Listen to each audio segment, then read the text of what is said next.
está tendo agora no Vaticano, né, o Sínodo da Amazônia. A gente sabe que o GSI está monitorando, né? Pode falar um pouquinho mais alto, Maracão? Vamos lá. Obrigado. No Vaticano está acontecendo o Sínodo na Amazônia, um evento, né? A gente sabe que o GSI está monitorando, e eu queria saber se existe de parte do governo uma preocupação quanto aos resultados, quanto ao que pode ser dito nesse sínodo. O sínodo pode ser um instrumento para se questionar a soberania do Brasil sobre a Amazônia? Não, a soberania do Brasil sobre a Amazônia é inquestionável. O presidente já colocou isso em várias oportunidades e eu repito aqui as palavras do nosso presidente. Nós não podemos admitir e não admitiremos qualquer ilação com relação à eventual não gerência da área da Amazônia brasileira.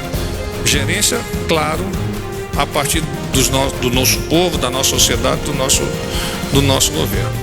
As questões referentes ao sínodo, especialmente, o presidente já há algumas semanas vem reportando que é preciso entender isso como uma atividade específica conduzida pela Santa Sé. Eventualmente organizações não governamentais e algumas outras organizações possam estar compartilhando disto, mas aqui no Brasil nós já temos estudos, temos o domínio sobre a área, temos os ministérios debruçados sobre o tema que está latente nesse momento, com a capacidade de responder ao presidente e à nossa sociedade sobre quaisquer que venham a ser as dúvidas em relação à Amazônia brasileira. Ok, uma última, ainda sobre o sínodo. O Papa Francisco, ontem, na abertura do sínodo, ele... Boa noite, porta-voz. Quem fala é o César, sou repórter do Antagonista. Bom, César. Tudo bem. Houve uma reportagem do Globo, publicada hoje, que mostrou que o governo Bolsonaro é o que tem a maior média de vetos derrubados pelo Congresso desde 1988. E há outros vetos a serem analisados, inclusive dessa semana, como o das regras eleitorais. Gostaria de saber se houve algum posicionamento, alguma manifestação do presidente em relação a esses vetos que serão analisados, em relação a esse levantamento que o Globo fez. Isso, e também gostaria de saber se já há alguma manifestação, alguma orientação do presidente à AGU para ver como será feito em relação à lei de abuso de autoridade e a outros vetos que foram derrubados durante esse ano. Muito bem, o presidente sempre destaca neste relacionamento com o Congresso ou com uma das casas, acreditar na independência dos poderes e que cada qual tem as suas responsabilidades previstas na legislação. Então, derrubar o veto faz parte desse processo democrático e o presidente o acolhe com a maior naturalidade possível. Ok. Durante o fim de semana, ainda nessa seara, houve um encontro do Rodrigo Maia com o presidente Jair Bolsonaro. Gostaria de saber quais foram os assuntos tratados e se algo ficou acordado em relação à tramitação da reforma tributária. Bem, o presidente, de fato, discutiu vários assuntos com o presidente Rodrigo Maia. Não obstante, ele não me elencou de forma clara quais foram esses assuntos. A questão da reforma tributária, nós estamos entendendo no momento que está sob análise do próprio Congresso, ou do Senado, ou da Câmara. Igualmente, o governo, por meio do Ministério da Economia e suas interlocuções, vem fazendo os estudos para, a partir desse processo, poder colaborar na formulação efetiva, eficaz dessa nossa reforma tributária. Então, não tem muito mais que adiantar em relação a isso, visto que ainda está sob análise do Ministério da Economia, no que toca ao governo. Ok, então só para registrar, para deixar mais claro, não houve então um acordo entre o Bolsonaro e o Rodrigo Maia de segurar a tramitação... E o presidente me tenha informado, não. Ok. Para terminar, seria sobre essas emendas que estão sendo negociadas aí entre governo e Senado para a reforma da Previdência. Já há algum valor fechado? E também gostaria de saber quanto que o governo estima enviar aos parlamentares para que votarem a favor da reforma da Previdência. Nós, de há muito, já estabelecemos como resposta a essas perguntas que a governabilidade e o tratamento entre o Poder Executivo e o Poder Legislativo far-se-á sempre dentro do que nós chamamos de relacionamento republicano. Então, ficar pontuando especificamente valores ou quem recebeu eventualmente alguma vantagem, uma suposta vantagem, não nos cabe.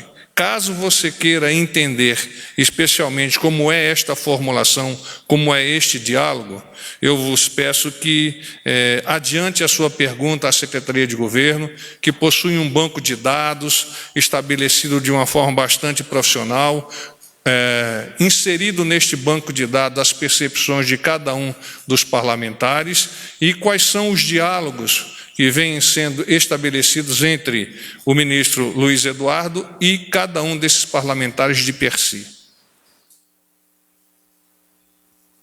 Porta-voz, boa noite. Matheus, da TV Globo. Ô, Matheus. Tudo jóia. Porta-voz, é o seguinte, o senhor falou da reunião com o presidente da Caixa e o relator da MP, que fala do saque do FGTS, aonde estaria também essa medida de quebra do monopólio, o deputado Hugo Mota, disse há pouco que foi pego de surpresa com essa afirmação do presidente, com a negativa do presidente, que foi publicada na rede social. Diz que o governo sempre defendeu isso nas reuniões sobre a MP e que isso, inclusive, será mantido no relatório porque foi acordado com técnicos da economia e com técnicos que negociaram essa MP.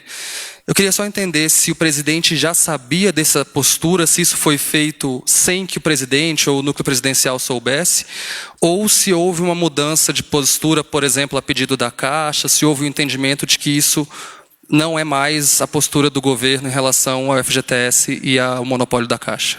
A fotografia, no momento, é a fotografia que eu já vos apresentei. O próprio presidente da Caixa, o doutor Pedro, alavancou junto ao presidente o posicionamento que é o posicionamento do Poder Executivo. O Fundo de Garantia de Tempo de Serviço é gerido pela Caixa Econômica Federal e assim permanecerá, segundo o presidente me iluminou há pouco no nosso pré-briefing. Boa noite, porta-voz. Lisandra Paraguaçu, da agência Reuters. Tudo bem. Porta-voz, duas coisas.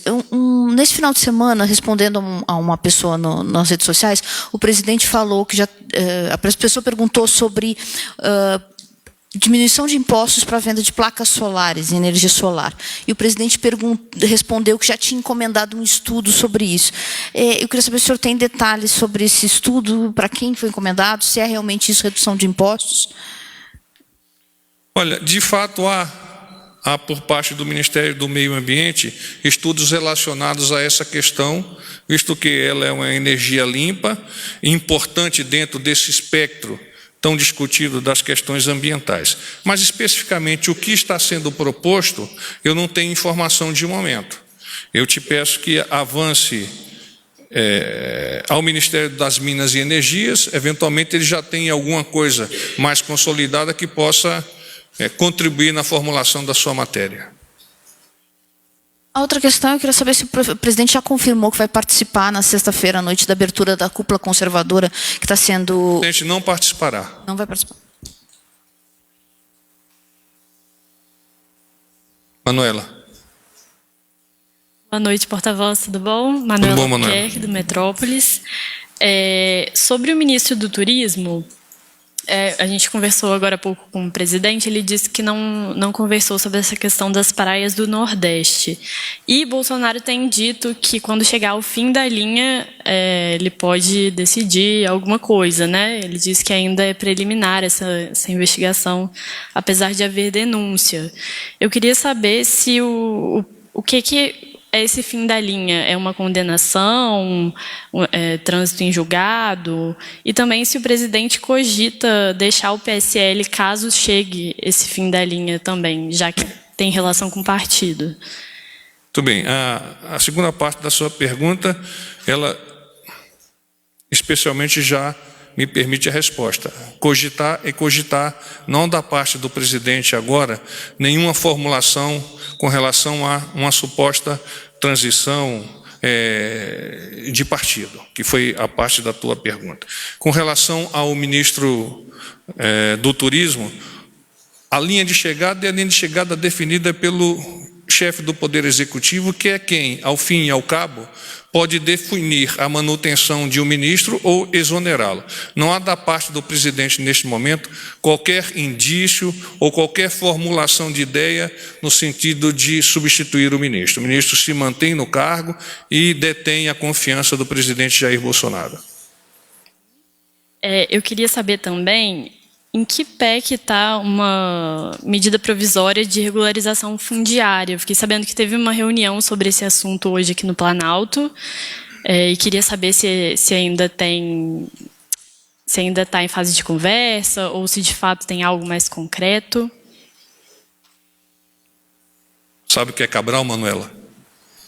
O senhor já falou aqui, no caderninho. Tá bom. Vou aqui ao meu Cabral.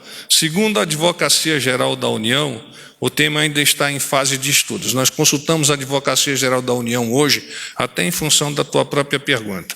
Eles estão debruçados sobre isso, mas não tem nenhum detalhe um pouco mais claro e evidente que nós poderíamos adiantar para você. Agora sobre a última, sobre reforma administrativa, ou a proposta que está sendo preparada para ser enviada ao Congresso. Já há algo definido em relação à estabilidade de servidores públicos em contratações futuras? O presidente não tem nenhuma ideia de mexer em qualquer tipo de referência, em qualquer tipo de posição com relação à referência dos atuais funcionários públicos. O futuro ainda está sob estudo de várias organizações, de vários ministérios, e o presidente ainda não tem uma posição definida com relação a isso. Beleza. Sobre a viagem, o senhor faça depois? Ou... Não, o presidente não tem posição definida no momento. Não, sobre a viagem. Você quer falar sobre a viagem ao Oriente Médio e ao Japão? Ou as viagens aqui essa semana? Não, a viagem ao Oriente Médio. Eu tenho aqui, se você quiser eu posso adiantar, mas como eu disse, está sendo fechado agora, lá no Ministério das Relações Exteriores, a última pauta, a última organização da viagem. Eu proponho que amanhã eu avance para vocês a finalização. Claro que ainda assim pode ocorrer alguma mudança. Bom, se você obrigada. tiver necessidade premente, eu peço que você consulte a minha equipe. Tá bom, obrigada. Boa noite, porta-voz. Fábio Murakawa do Valor. Tudo bem? Porta-voz, sobre essa questão do petróleo que está poluindo as praias do Nordeste, o presidente disse agora há pouco que tem no radar um país que pode ser suspeito desse derramamento. A gente dá para dizer se esse país que estaria no radar seria a Venezuela ou a França através da Guiana? Dá para dizer quais são os países suspeitos? Não há como te comentar. O presidente saiu da reunião onde ele foi brifado pelo ministro da Defesa e estabeleceu contato com outros ministros. Obviamente, os assuntos tratados nessa reunião têm o caráter reservado e seria até leviano da nossa parte formular ou adiantar nomes de eventuais países, visto que isso vai carecer efetivamente de uma comprovação. O presidente foi informado com relação a determinadas possibilidades e, como um chefe de Estado que é cônscio dos seus deveres, ele não há de adiantar qualquer coisa que ele não possa comprovar. Um outro tema está tendo agora no Vaticano, né, o Sínodo da Amazônia. A gente sabe que o GSI está monitorando, né? Pode falar um pouquinho mais alto, Murakawa? Vamos lá. Obrigado. No Vaticano está acontecendo o Sínodo na Amazônia, um evento, né? A gente sabe que o GSI está monitorando, e eu queria saber se existe de parte do governo uma preocupação quanto aos resultados, quanto ao que pode ser dito nesse sínodo. O sínodo pode ser um instrumento para se questionar a soberania do Brasil sobre a Amazônia? Não, a soberania do Brasil sobre a Amazônia é inquestionável. O presidente já colocou isso em várias oportunidades e eu repito aqui as palavras do nosso presidente. nós não podemos admitir e não admitiremos qualquer ilação com relação à eventual não gerência da área da Amazônia brasileira, gerência, claro, a partir do nosso povo, da nossa sociedade, do nosso governo. As questões referentes ao sínodo, especialmente, o presidente já há algumas semanas vem reportando que é preciso entender isso como uma atividade específica conduzida pela Santa Sé, eventualmente organizações não governamentais e algumas outras organizações possam estar compartilhando disto, mas aqui no Brasil nós já temos estudos, temos o domínio sobre a área, temos os ministérios debruçados sobre o tema que está latente nesse momento, com a capacidade de responder ao presidente e à nossa sociedade sobre quaisquer que venham a ser as dúvidas em relação à Amazônia brasileira. Ok, uma última, ainda sobre o sínodo. O Papa Francisco, ontem, na abertura do sínodo, ele fez um pronunciamento, e eu gostaria de ler aqui e perguntar para o senhor se houve algum comentário do presidente da República sobre esse pronunciamento. O Papa Francisco disse que o fogo ateado por interesses que destroem, como o que devastou recentemente a Amazônia, não é do Evangelho. Pelo contrário, o fogo devorador alastra quando se quer fazer triunfar apenas as próprias ideias, formar o próprio grupo, queimar as diferenças para homogeneizar tudo e todos. O que o presidente acha dessa fala do Papa Francisco? Não acha nada, ele não me fez nenhum comentário. Porta-voz, boa noite. Romualdo, da Rádio Jornal do Comércio. Ô, Romualdo. Tudo bem? 49 do segundo tempo, né? É hoje o jogo, viu? Não, mas foi.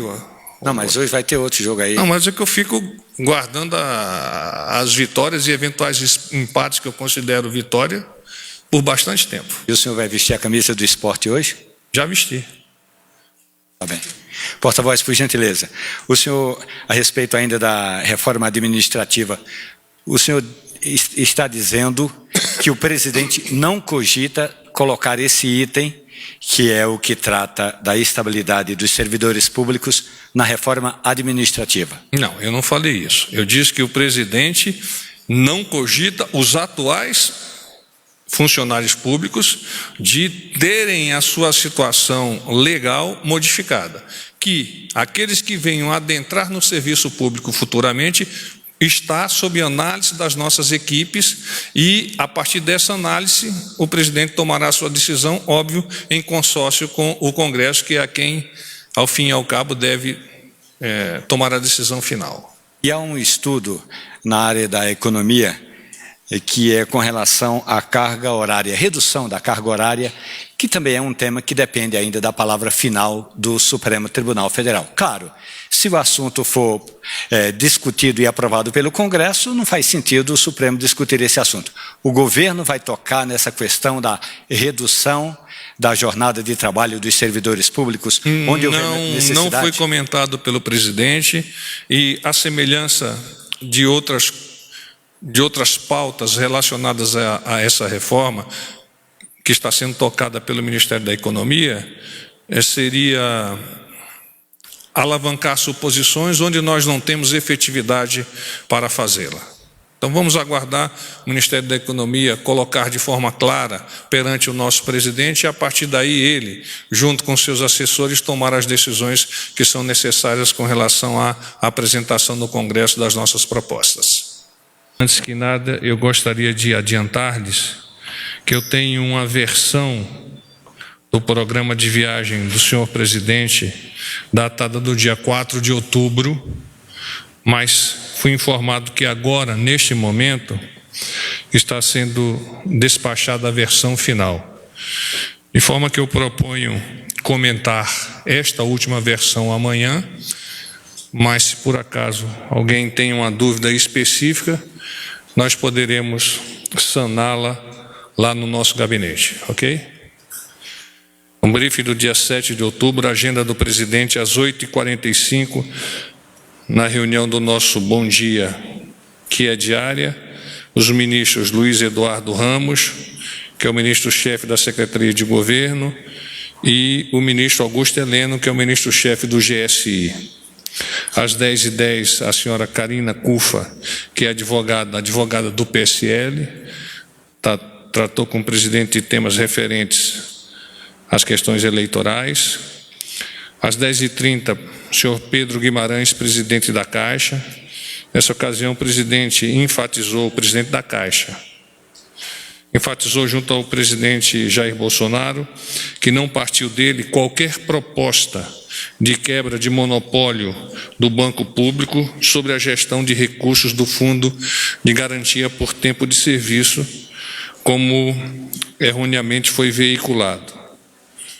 Às 11 horas, o ministro Luiz Eduardo e às 11h40, o ministro Onyx Lorenzoni trataram de assuntos da pasta. Às 12h10, o presidente almoçou com o ministro Luiz Eduardo Ramos e com o deputado Fábio Faria.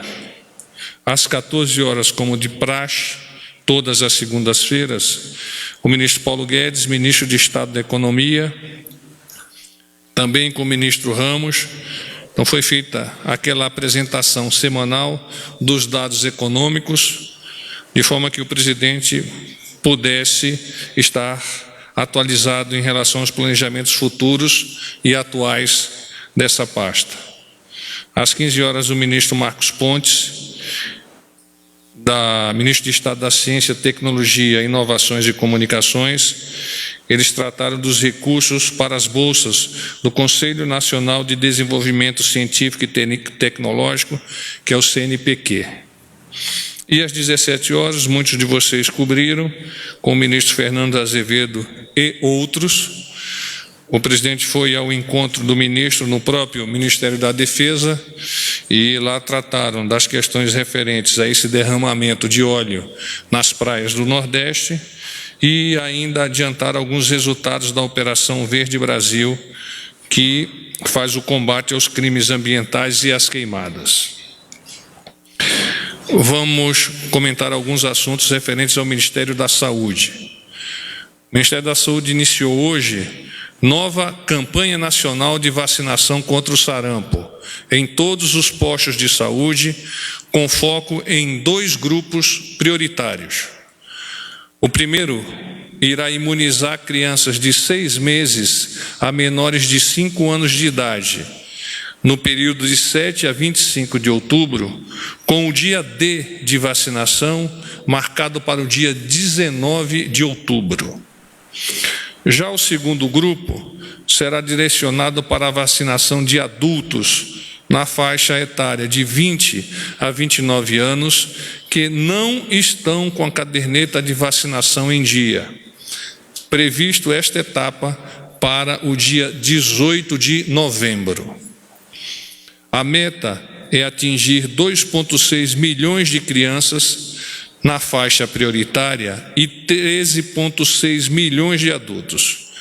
Para isso, o Ministério da Saúde garantiu a maior compra de vacinas contra sarampo dos últimos 10 anos. Ao todo, foram adquiridas 60 milhões de doses tríplice viral para garantir o combate à doença nos municípios.